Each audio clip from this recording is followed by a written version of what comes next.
ನೋಡಿ ವೀಕ್ಷಕರೇ, ನಾಳೆ ಅಮಲಕ್ಕಿ ಏಕಾದಶಿ ಇದೆ. ಇದು ಫಾಲ್ಗುಣ ಮಾಸದಲ್ಲಿ ಬರುವಂಥದ್ದು. ಅಂದರೆ ವ್ಯಾಕ್ಸಿಂಗ್ ಮೂನ್ ಆಗಿ 15 ದಿನದಲ್ಲಿ ಬರುವಂಥದ್ದು ಇದು ಅಮಲಕ್ಕಿ ಏಕಾದಶಿ. ಈ ಅಮಲಕ್ಕಿ ಏಕಾದಶಿಯಂದು ನೀವು ಆಚರಣೆ ಮಾಡಿದ್ದೆ ಆದರೆ ನಿಮಗೆ ಆರೋಗ್ಯ, ಐಶ್ವರ್ಯ, ಅಭಿವೃದ್ಧಿ ಸಿಗುತ್ತೆ. ನೋಡಿ, ಇದು ಸಾಕ್ಷಾತ್ ವಿಷ್ಣು ಇರೋವಂಥ ಈ ಮರ ಅಮಲಕ್ಕಿಯಲ್ಲಿ, ಅಂದರೆ ಆಮ್ಲ ಮರದಲ್ಲಿ, ಅಂದರೆ ನೆಲ್ಲಿಕಾಯಿ ಮರದಲ್ಲಿ ಮಹಾವಿಷ್ಣು ವಾಸ ಇರುತ್ತೆ, ಲಕ್ಷ್ಮೀ ಮಹಾವಿಷ್ಣು. ಆ ದಿನ ನೆಲ್ಲಿಕಾಯಿ ಗಿಡಕ್ಕೆ ವಿಶೇಷವಾಗಿ ಪೂಜೆ ಮಾಡೋದ್ರಿಂದ, ನೆಲ್ಲಿಕಾಯಲ್ಲಿ ದೀಪ ಹಚ್ಚೋದ್ರಿಂದ ನಿಮಗೆ ಮಹಾಲಕ್ಷ್ಮಿ ಕೈಗೂಡುತ್ತೆ. ನಿಮ್ಮ ಆರ್ಥಿಕ ಸಮಸ್ಯೆ ಎಲ್ಲ ಪರಿಹಾರ ಆಗತ್ತೆ. ಏನೇ ತೊಂದರೆ ಇರ್ಬೋದು, ನಿಮಗೆ ಒಂದು ವಿಶೇಷವಾದ ಲಾಭ ಸಿಗತ್ತೆ. ಬೆಳಗ್ಗೆನೇ ನೀವು 4 ಗಂಟೆಗೆ ಬೇಗ ಎದ್ದು ವಿಶೇಷವಾಗಿ ದೇವರನ್ನು ಪ್ರಾರ್ಥನೆ ಮಾಡಿ, ಬ್ರಾಹ್ಮಿ ಮುಹೂರ್ತದಲ್ಲಿ 6:30 ಒಳಗಡೆ ನೀವು ಈ ಏಕಾದಶಿ ವ್ರತನ ಮಾಡಿ. ಮತ್ತು ಉಪವಾಸ ಮಾಡೋದು ನಿಮಗೆ ಬಿಟ್ಟಿದ್ದು. ಹುಷಾರಿಲ್ಲದೆ ಇರೋರು ಬೇಡ, ಉಪವಾಸ ಮಾಡೋರು. ಚೆನ್ನಾಗಿ ಶಕ್ತಿ ಇರೋವಂಥವ್ರು ಉಪವಾಸ ಮಾಡ್ಬೋದು. ಉಪವಾಸಾಚರಣೆ ಗೊತ್ತಲ್ಲ ನಿಮಗೆ. ಮಾಮೂಲಿಯಾಗಿ ಹಾಲು ಹಣ್ಣು ಸೇವಿಸ್ಬೋದು. ತೀರಾ ಇರೋಕ್ಕಾಗೋದಿಲ್ಲ, ಹುಷಾರಿಲ್ಲ ಅನ್ನೋರು ಸ್ವಲ್ಪ ಅವಲಕ್ಕಿ ತೊಗೋಬೋದು. ಮಕ್ಕಳೆಲ್ಲ ಸ್ಕೂಲ್ಗೆ ಹೋಗೋದ್ರಿಂದ ಅವರು ಕೂಡ ಸ್ವಲ್ಪ ಅವಲಕ್ಕಿ ತೊಗೊಳ್ಬೋದು. ಉಪವಾಸ ಮಾಡೋದ್ರಿಂದ ಬಹಳ ಒಳ್ಳೆಯದು. ಏಕಾದಶಿ ವ್ರತಾಚರಣೆ ಅಂದ್ರೇ ನಿಮಗೆ ಪಿತೃಗಳ ಶಾಂತಿ ಸಿಗುತ್ತೆ. ಏಕಾದಶಿ ಮಾಡೋದ್ರಿಂದ ದೇವರು ನಿಮಗೆ ಹತ್ತಿರ ಆಗ್ತಾರೆ.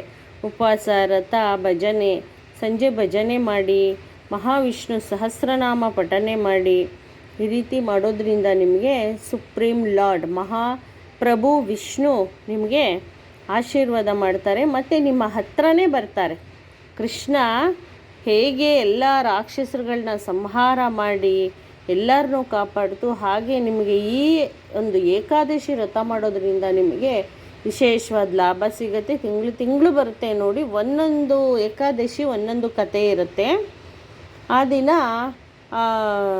ಅಮಲಕ್ಕಿ ಮರದಲ್ಲಿ ಒಬ್ಬ ಋಷಿ ಇರೋದ್ರಿಂದ ಆ ಋಷಿಯಲ್ಲಿ ಮತ್ತು ಮಹಾವಿಷ್ಣು ಕೂಡ ವಾಸ ಇರ್ತಾರೆ. ಅದರಿಂದ ಈ ಅಮಲಕ್ಕಿ ಏಕಾದಶಿ ಅಂತ ಕರೀತಾರೆ. ಈ ಏಕಾದಶಿ ವಿಶೇಷ ಅಂದರೆ ತುಂಬ ವಿಶೇಷ. ನಿಮಗೆ ಧನದ ಸಮಸ್ಯೆ ಇದ್ದರೆ ನೋಡಿ, ಏಕಾದಶಿ ಮಾಡೋದ್ರಿಂದ ನಿಮಗೆ ತುಂಬ ಒಳ್ಳೆಯದಾಗತ್ತೆ. ಏಕಾದಶಿಗೆ ನೀವು ಹಾಲು ಹಾಗೂ ನೀರು ಹಾಕಿ, ಆಮ್ಲ ಮರಕ್ಕೆ ನೀವು ಹಾಲು ನೀರು ಹಾಕಿ ಪೂಜೆ ಮಾಡಿ. ಬೆಳಗಿನ ಜಾವ ಮಾಡಿ, ಸಂಜೆ ನೀವು ಎಲ್ಲ ಮನೆ ಮಂದಿ ಎಲ್ಲ ಕುತ್ಕೊಂಡು ಮಹಾವಿಷ್ಣು ಸಹಸ್ರನಾಮ ಪಠನೆ ಮಾಡಿ. ಹರೇ ಕೃಷ್ಣ ಕೃಷ್ಣ ಕೃಷ್ಣ ಹರೇ ಹರೇ, ಹರೇ ರಾಮ್ ರಾಮ್ ರಾಮ್ ಅನ್ನೋ ಮಂತ್ರ ಹೇಳಿ. ಮತ್ತು ನಾನು ಡಿಸ್ಕ್ರಿಪ್ಷನಲ್ಲಿ ವಿಷ್ಣು ಅಷ್ಟೋತ್ತರ ಮಂತ್ರಗಳೆಲ್ಲ ಹಾಕ್ತೀನಿ. ನಾನು ಕೃಷ್ಣ ಮಂತ್ರ, ವಿಷ್ಣು ಮಂತ್ರ ಎಲ್ಲ ನೀವು ಜಪ ಮಾಡೋದ್ರಿಂದ ನಿಮಗೆ ಎಲ್ಲ ವಿಶೇಷವಾದ ಒಂದು ಅಭಿವೃದ್ಧಿ ಆಗುತ್ತೆ ನಿಮಗೆ. ಮತ್ತು ನಾಳೆ ವಿಷ್ಣುಗೆ ನೀವು ತುಳಸಿ ನೀರಿನಿಂದ ಅಭಿಷೇಕ ಮಾಡಬೇಕು. ಕೃಷ್ಣನ ವಿಗ್ರಹ ಆಗಲಿ, ಮಹಾವಿಷ್ಣುವಿನ ವಿಗ್ರಹ ಆಗಲಿ, ನೀವು ಅದಕ್ಕೆ ವಿಶೇಷವಾಗಿ ತುಳಸಿ ನೀರಿನಿಂದ ಅಭಿಷೇಕ ಮಾಡಿ. ಆನಂತರ ಅರಿಶಿಣ ಹಾಕಿ, ಅರಿಶಿಣದ ನೀರಿನಿಂದಲೂ ನೀವು ಅಭಿಷೇಕ ಮಾಡಿ ಆಮೇಲೆ ಹಾಲು ಹಾಕಿ ಅಭಿಷೇಕ ಮಾಡಿ. ನಾಳೆ ತುಳಸಿಯನ್ನು ತಗೊಂಡು ಬಂದು ನೀವು ಅರ್ಚನೆ ಮಾಡತಕ್ಕಂಥದ್ದು. ಕೃಷ್ಣನ ವಿಗ್ರಹ ಆಗಲಿ, ಫೋಟೋ ಆಗಲಿ, ವೆಂಕಟೇಶ್ವರನ ಫೋಟೋ ಆಗಲಿ, ವೆಂಕಟೇಶ್ವರನ ವಿಗ್ರಹ ಆಗಲಿ, ಶ್ರೀ ಕೃಷ್ಣನ ಆರಾಧನೆ ಮಾಡಿ. ಒಂದೊಂದೇ ನೀವು ಒಂದು ತುಳಸಿ ಹಾರ ತಗೊಂಡು ಒಂದೊಂದೇ ದಳ ಹಾಕ್ತಾ ನೀವು ಅರ್ಚನೆ ಮಾಡಬೇಕು. ಬೆಳಗ್ಗೆ ಬ್ರಾಹ್ಮಿ ಮುಹೂರ್ತದಲ್ಲಿ ಪೂಜೆ ಮಾಡಿ, ನಿಮಗೆಲ್ಲ ಒಳ್ಳೆಯದಾಗತ್ತೆ. ಮತ್ತು ನಾನು ನಿಮಗೆ ಮಂತ್ರ ಇವಾಗ ಹರೇ ಕೃಷ್ಣ ಹೇಳಿದ್ದೀನಿ, ಇದನ್ನು ಹೇಳ್ಕೊಳ್ಳಿ. ಒಂದು ಮಾಲಾ ಹೇಳಿ, ನಿಮಗೆ ಭಾಳ ಒಳ್ಳೆಯದಾಗತ್ತೆ. ಮತ್ತು ನಾನು ಮಂತ್ರನ ಡಿಸ್ಕ್ರಿಪ್ಷನಲ್ಲಿ ಇವಾಗ ಹಾಕ್ತೀನಿ, ಅದನ್ನು. ಮತ್ತು ತುಳಸಿ ಗಿಡಕ್ಕೆ ನಾಳೆ ದೀಪಾರಾಧನೆ ಮಾಡಿ, ನೆಲ್ಲಿಕಾಯಿ ಮರಕ್ಕೂ ಪೂಜೆ ಮಾಡಿ, ತುಳಸಿ ಗಿಡಕ್ಕೂ ಪೂಜೆ ಮಾಡಿ. ಮತ್ತು ನಾಳೆ ನೆಲ್ಲಿಕಾಯಿಯಿಂದ ನೀವು ದೀಪ ಆರತಿ ಮಾಡಿ ವಿಷ್ಣುಗೆ. ಮತ್ತು ಕೃಷ್ಣನ ಫೋಟೋ ಇದ್ರೆ ಕೃಷ್ಣನಿಗೆ ಮಾಡಿ, ತುಳಸಿ ಗಿಡಕ್ಕೂ ಆರತಿ ಮಾಡಿ. ಲಕ್ಷ್ಮೀ ವಾಸ ಇರುವಂಥದ್ದು. ಹೀಗೆ ಮಾಡೋದ್ರಿಂದ ನಿಮ್ಮ ಎಲ್ಲರಿಗೂ ಒಳ್ಳೆಯದಾಗುತ್ತೆ. ಮಕ್ಕಳಿಗಾಗಿರ್ಬೋದು, ನಿಮಗಾಗಿರ್ಬೋದು, ಹಿರಿಯರಾಗಿರ್ಬೋದು, ಎಲ್ಲರಿಗೂ ಒಳ್ಳೆಯದಾಗುತ್ತೆ ಮತ್ತು ನಿಮಗೆ ಪಿತೃ ಶಾಂತಿ ಆಗುತ್ತೆ. ಏಕಾದಶಿ ಮಾಡೋದು ವಿಶೇಷವಾಗಿ ಪಿತೃಗಳ ಶಾಂತಿಗೋಸ್ಕರ.